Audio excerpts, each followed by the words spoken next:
Bien. A ver, un ratito. Quería preguntarles si es que les parece, está mejor este programa Meet en vez del otro que teníamos con Zoom. La ventaja de Meet es que podemos evitar el corte a los 10 minutos, aunque... Y también, bueno, de mi parte, me evito subir a YouTube, puesto que ya está el video subido a Internet. Nos llega a cada correo el enlace del video. ¿Alguien ha tenido problema con Meet?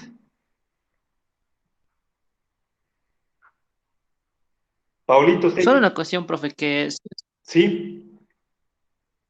que siga subiendo las fotos de la pizarra porque creo que depende del servidor de internet, porque en mi caso se ve opaco y no se ve bien la imagen. Ya. Sí, gracias, Efren. Apenas acabe la clase, ese mismo día, al final de la hora, tomo foto y les subo al WhatsApp. Gracias, Efren. Voy a hacer eso. Ayer creo que subí una foto, no me acuerdo si es que era optativa 4, creo que era optativa 4. Voy a hacer también en optativa 3. ¿Alguna otra dificultad? Paulito, usted ya no tiene problema con la conexión, ¿verdad? No, Con el, profe. ¿Sí me escucha? Profe, ¿me ya no escucha? tiene... Sí, sí, Ah, ya. Entonces, no, ya estoy bien. ya, bueno. Ya, me alegro, Paulita, que pueda continuar. Bueno, entonces, si no hay más comentarios, empecemos con la clase de hoy. Les doy la bienvenida, muchas gracias por participar. A ver, sí me preocupa un poco que solo estemos la mitad del curso, pero hay que avanzar. Entonces, eso siempre me ratifica en la necesidad de que las clases sean grabadas y también sí quiero, voy a ver si es que este fin de semana puedo subir algunos videos ya más formales para el público más amplio, el que pueda seguir las exposiciones de una manera más sistemática. Bien, entonces voy a traer mis marcadores.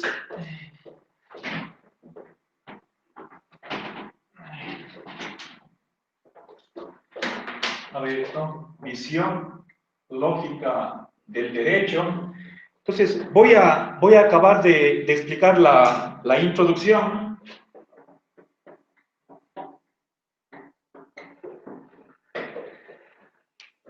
A ver, estaba indicando el día de ayer que hay una paradoja, que por una parte el positivismo trata de excluir, de independizar el derecho de la moral, y por otra parte otros, por ejemplo, los positivistas inclusivos, incluso los positivistas excluyentes, apelan a la moral, a los valores, a los derechos, y por lo tanto se sienten insatisfechos con respecto al derecho positivo.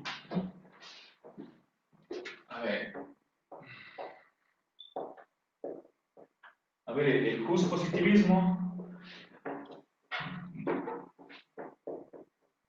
a ver, paradójico. Sí.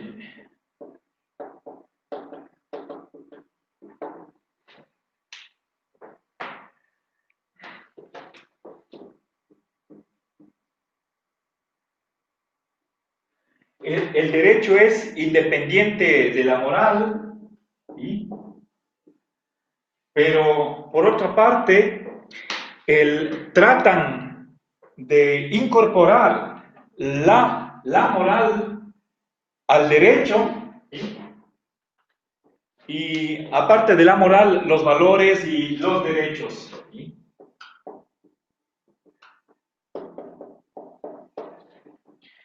Bien, les dije que aquella corriente, a ver, estamos hablando del derecho positivo. El positivismo no reconoce otro derecho que el derecho positivo. Entonces, el moralismo es el que cree que por más que la moral esté fuera del derecho, por lo tanto sea extrajurídica, sin embargo puede ser apelada, puede ser traída para limitar el contenido del derecho. Los neoconstitucionalistas creen que también los valores están incorporados al derecho porque los propios legisladores introducen valores, pero eso es por la voluntad legislativa. Y según otros que no admiten el derecho natural, pero que se llaman pospositivistas, también apelan a los derechos al momento de elaborar las leyes. Entonces, eso para Lorenzo le parece una posición, una trayectoria inconsistente. Inicialmente, los positivistas ortodoxos, puros, se jactan, alardean de que ellos, como positivistas, tratan de separar el derecho de la moral, pero luego la evolución de esa corriente termina otra vez recurriendo a la moral para que de alguna manera dé contenido al derecho. Entonces ahí hay una inconsistencia práctica. Ahora voy a avanzar ya para cerrar la introducción al siguiente acápite, que es la contaminación ideológica del derecho natural. Entonces voy a escribir ese subtítulo.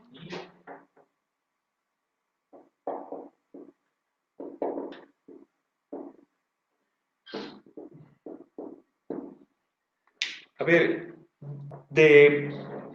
creo que desde hace unos días estoy suprimiendo el par de palabras, o mejor dicho, es la preposición de, el artículo el, y juntos hacen esa partícula del. Ya estoy dejando de escribir en el pizarrón simplemente para una expresión todavía mucho más sucinta. Entonces, contaminación del derecho natural. Esto sobre todo sucede en España. Sabemos que en tiempos de Francisco Franco, que era un gobierno fascista, que subió al poder con la ayuda de Hitler, de Mussolini, desde finales de la Segunda Guerra Mundial, en 1939, dio un golpe de Estado, acabó con la República, la Segunda República Española, que estaba en el poder desde aproximadamente 1930, 1931, y duró Franco hasta casi finales de los años 70. Y luego, al volver a la democracia, instaló nuevamente la monarquía. Se restableció la monarquía y les dejó una constitución monárquica. En ese periodo, digamos del 39 al 78, aproximadamente 40 años, Francisco Franco se alió con la Iglesia y desde finales del siglo XIX el pensamiento oficial de la Iglesia era tomista y Santo Tomás defiende el derecho natural. Entonces, a la contaminación ideológica a la que se refiere Lorenzo es que en España, esto no ha sucedido en el mundo anglosajón, en Francia, en Alemania, el derecho natural estaba asociado al fascismo de Francisco Franco. Lorenzo, en la página España Roja, tiene un álbum de fotos. En una de esas fotos que él pone, está el obispo de Madrid recibiéndole, supongo que será en la catedral, recibiendo a Francisco Franco.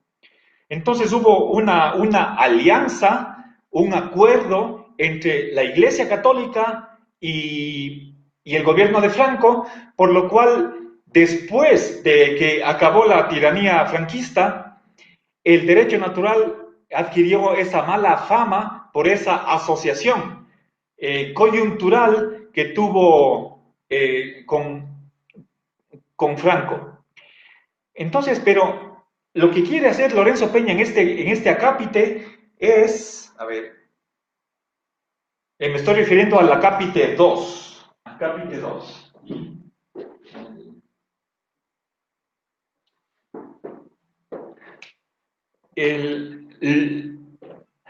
Lorenzo quiere enfatizar que el derecho natural tiene un potencial crítico.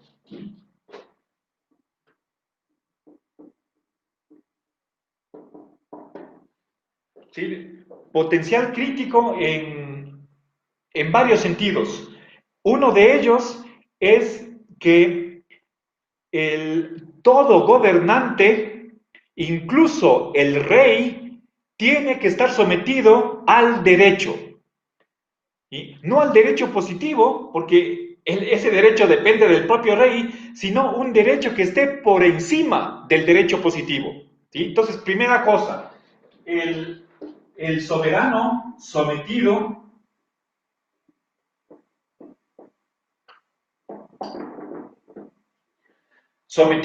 al derecho natural. Y eso quiere decir que hay reglas que le guste o no al rey, con las reglas con las cuales estén o no de acuerdo los legisladores, incluso aunque los legisladores se opongan a ese derecho natural tiene vigencia por encima de la voluntad política.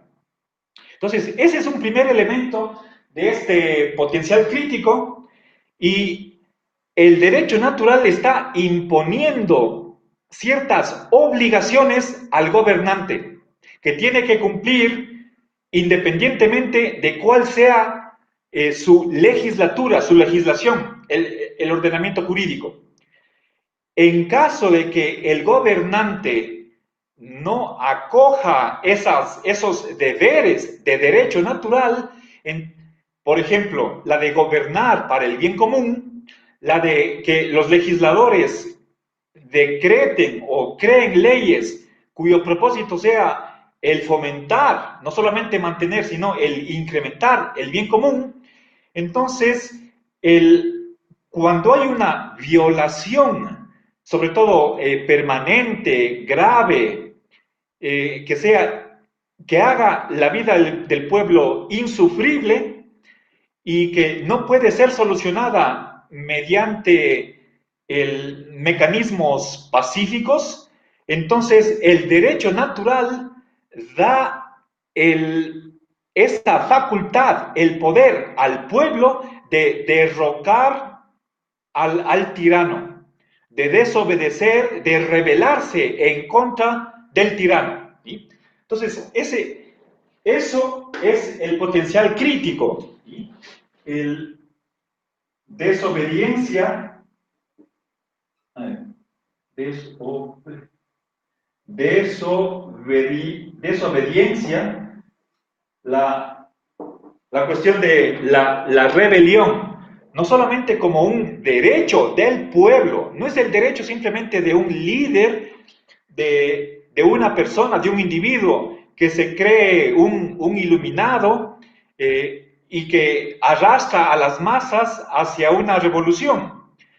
No es eso, sino es un derecho de la comunidad, de la sociedad, e incluso puede ser un deber, una obligación de derrocar al tirano. ¿Sí? Eso no por ley positiva, sino por derecho natural. ¿Sí? Entonces, a eso se refiere Lorenzo acá con potencial crítico del derecho natural. Bien. Ahora, En cambio, desde el punto de vista antinaturalista de aquellos que se oponen al derecho natural, el derecho natural ha tratado de ser eliminado. Quienes están en el poder, las élites, han prohibido la enseñanza del derecho natural. Y ya les voy a dar el nombre de dos reyes. Entonces, derecho natural prohibido.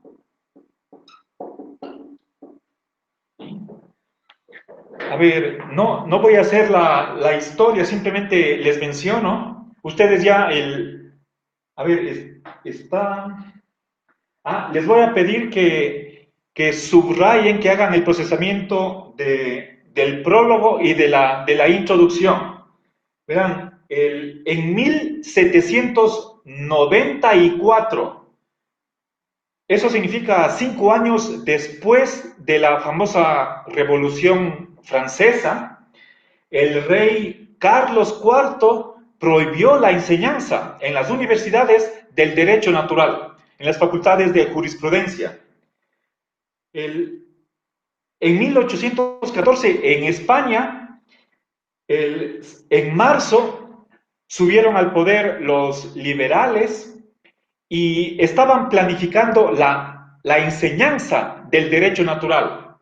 Pero eso no se llevó a cabo, puesto que subió nuevamente al poder el rey Fernando VII y él por segunda vez prohibió la enseñanza del derecho natural. Entonces, ustedes en el texto tienen esa historia más detallada, al pie de página tienen referencias donde está ampliado esas subidas y bajadas del derecho natural en la historia de España. Lo cierto es que el justnaturalismo ha sido un aliado del progresismo. Entonces,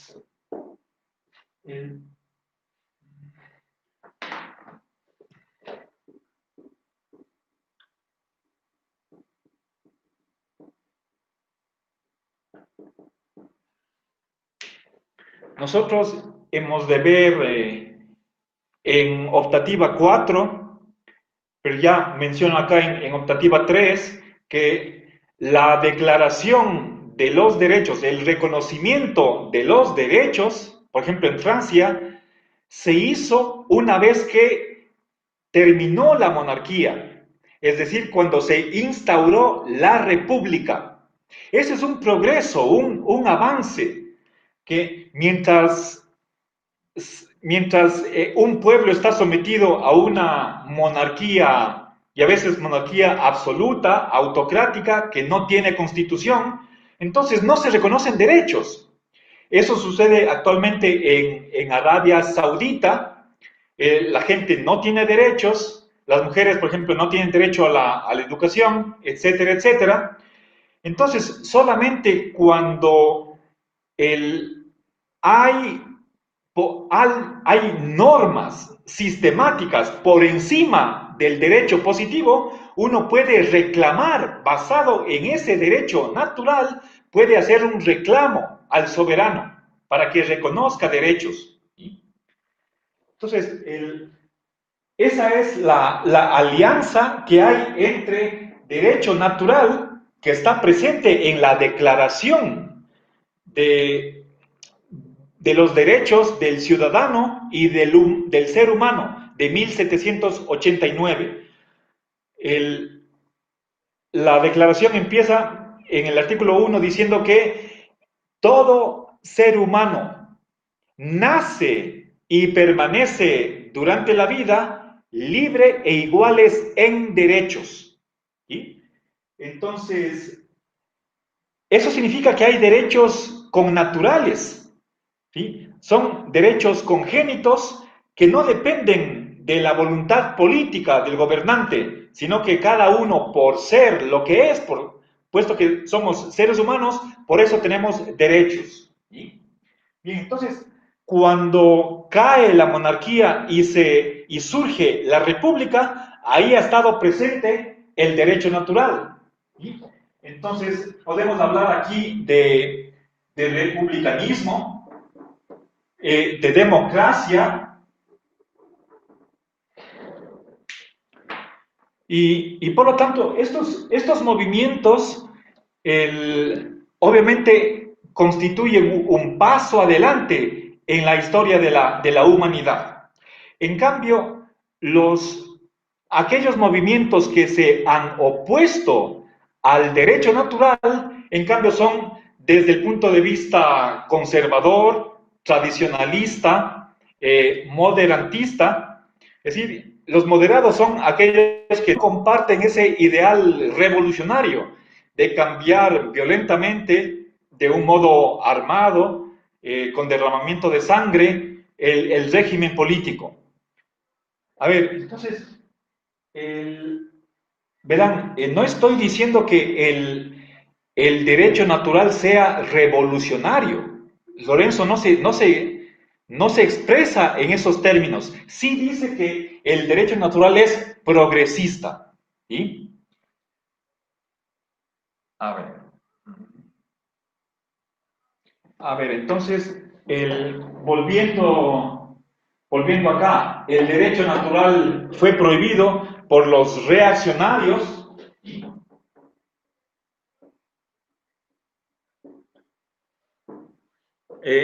por aquellos defensores de las monarquías.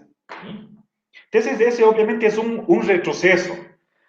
Piensen ustedes en lo que pasa en Inglaterra, hay una guerra civil, termina la monarquía, se instaura una república, pero la gente está luchando entre sí, una guerra fratricida, y luego se restablece la monarquía.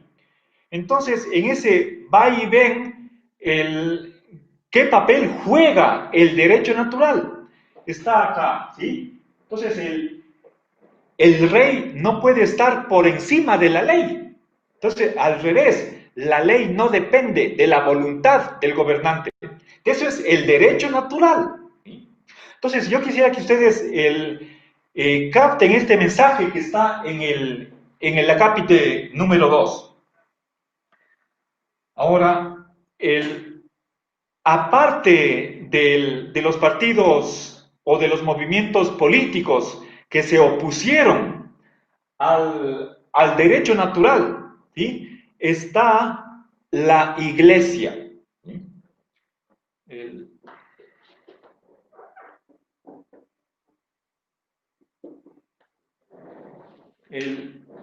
Verán, hay sobre todo dos ideas que la iglesia considera un error en el derecho natural. Si nosotros pensamos en que el movimiento ilustrado, lo que en francés se llama el iluminismo o el siglo de las luces, era un movimiento racionalista que creía que la razón es el único árbitro o el árbitro último de la verdad, independientemente de la fe, de la revelación. Hay ahí un primer punto de conflicto entre un justnaturalismo racionalista y la iglesia. ¿Sí? Entonces, según el pensamiento oficial de la iglesia, a través de, por ejemplo, de bulas o, documentos de los papas, se declara que ciertas ideas que han mantenido los filósofos son errores que hay que condenar, que hay que prohibir.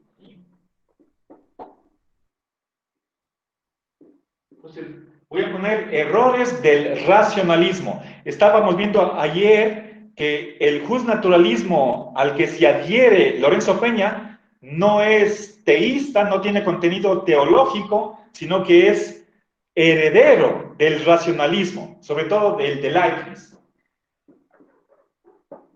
Entonces, primero voy a mencionar, son dos errores. El primero es que la razón es el árbitro de la verdad.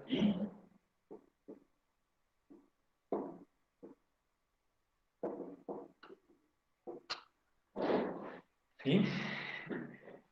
Esto es profundamente antikantiano. Kant era un fideísta. ¿Sí? A ver, la iglesia es...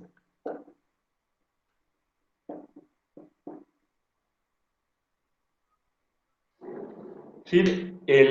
Hay la razón y la paz impotente de conocer ciertas verdades. A las que tenemos acceso únicamente por la fe, porque así Dios nos ha comunicado. Esa es la posición de la iglesia, no puedo decir de todos. Y el segundo error, esto es sobre todo según el Papa Pío IX o Pío IX, que que el bien es independiente de Dios.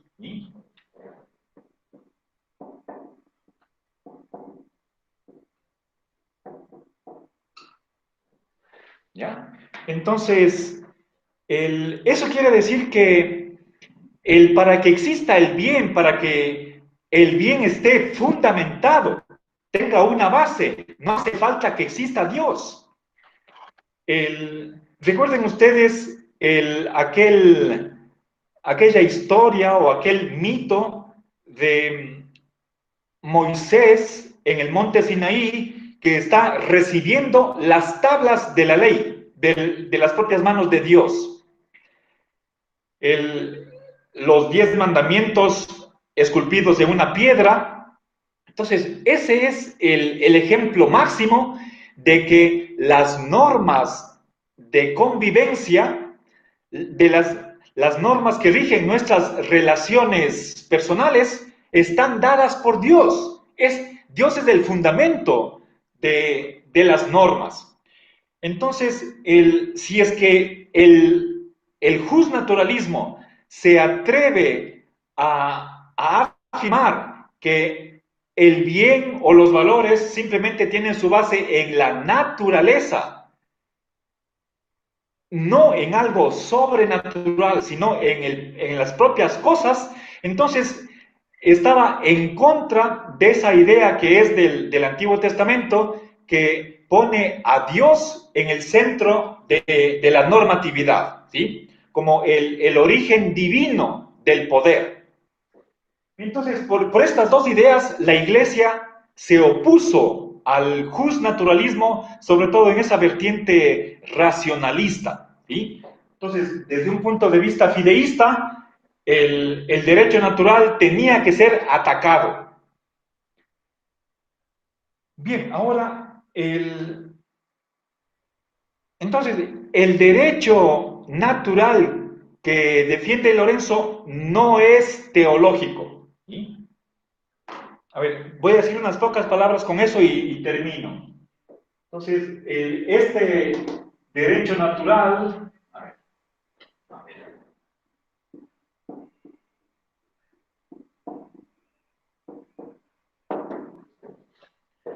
¿sí? Las normas del derecho natural no tienen por base la voluntad divina y ni siquiera el intelecto divino.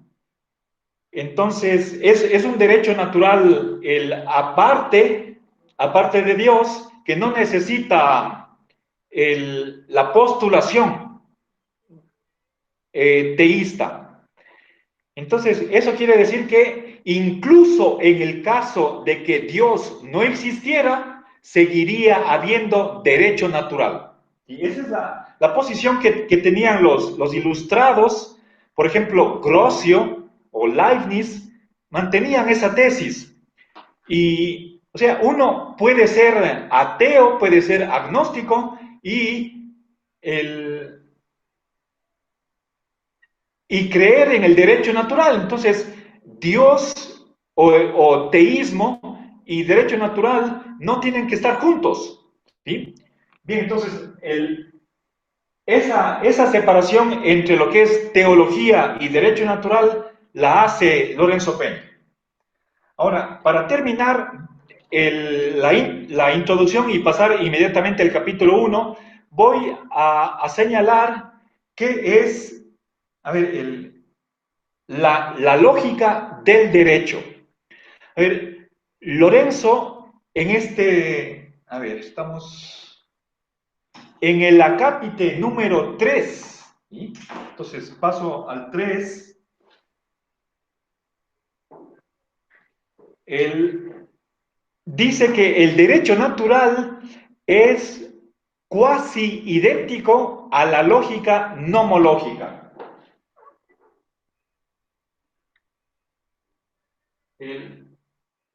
Recuerden, no pongo simplemente el signo igual para expresar la identidad estricta, sino que le pongo una tilde encima para decir que es una cuasi identidad. Ya voy a explicar exactamente en qué sentido. Y lógica, nomológica. Recuerden, nomos en griego es ley, entre otras cosas. A ver, entonces, verán, Lorenzo cree que, a ver, hagamos un poco iba a decir recordatorio, pero ustedes no tomaron conmigo lógicas no clásicas, pero en lógica bivalente, en la lógica clásica, habrán visto que el bicondicional en la lógica clásica es la equivalencia. Para Lorenzo Peña no es lo mismo condicional e implicación. La implicación se simboliza con una flecha y es un condicional fuerte, mientras que el condicional que maneja la lógica clásica es condicional simple. Y hay la misma relación que se da entre derecho natural y lógica nomológica se da en la otra dirección. Es decir, el derecho natural implica la lógica nomológica y al revés, la lógica nomológica implica el derecho natural. A ver, yo les estaba diciendo, creo que fue el día de ayer, que el derecho natural es un poco más amplio que la lógica nomológica, ¿sí? Pero en este acápite 3 dice que hay una cuasi identidad. Y eso podemos entenderlo en términos de la implicación en ambos sentidos, de izquierda a derecha y de derecha a izquierda. Ahora, ¿pero qué es la lógica nomológica? Entonces voy a añadir, a explicar 3 características de la lógica nomológica. En primer lugar,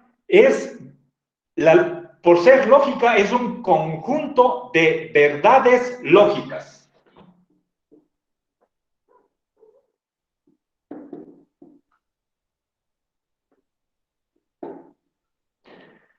Ahora, ¿qué es una verdad lógica? A ver, una verdad lógica es con otras palabras, es una verdad formal. Son aquellas verdades que únicamente están dependiendo del vocabulario de la lógica. Es decir, de un pequeñísimo número de palabras entre las cuales están la negación, la conjunción, la disyunción, el condicional, el bicondicional, el cuantificador universal, la palabra es decir, no, y, o, si, entonces, todo existe. Entonces, son esas poquísimas palabras de las que depende la verdad lógica. Y esas verdades lógicas, ¿sí?, se aplican al derecho. Entonces, hay unos axiomas que tienen validez lógica en el derecho. ¿Sí? Ahora, esas verdades lógicas, gracias a ellas existe el derecho. por ellas existe el derecho.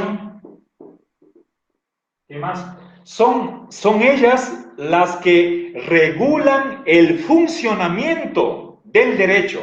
Entonces, en primer lugar, fundamentan la existencia del derecho, esa es una característica. En segundo lugar, regulan cómo opera y cuál es el papel que juega el derecho. Existe el derecho,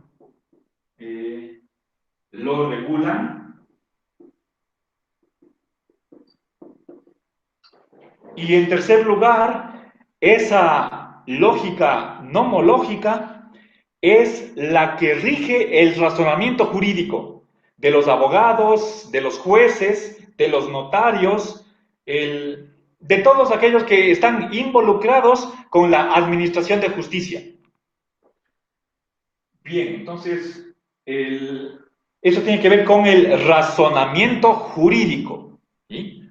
¿Cómo razonan los abogados? Por medio de no cualquier lógica, sino la lógica nomológica. Bueno, entonces, sí, voy a poner esto acá, por ellas existe el razonamiento jurídico.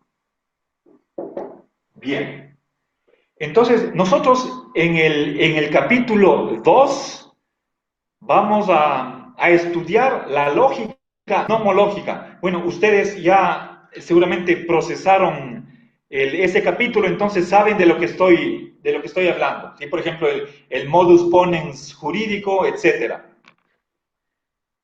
Bien, entonces con esto termino la introducción y si es que no hay alguna consulta de parte de ustedes, voy a pasar al capítulo 1. ¿Tienen alguna pregunta, un comentario, una crítica?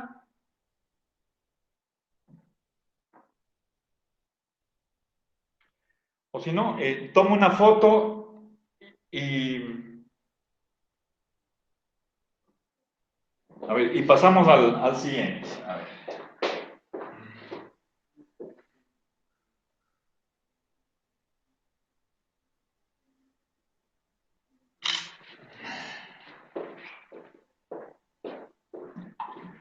Ya, acabo de enviarles al grupo de WhatsApp la foto.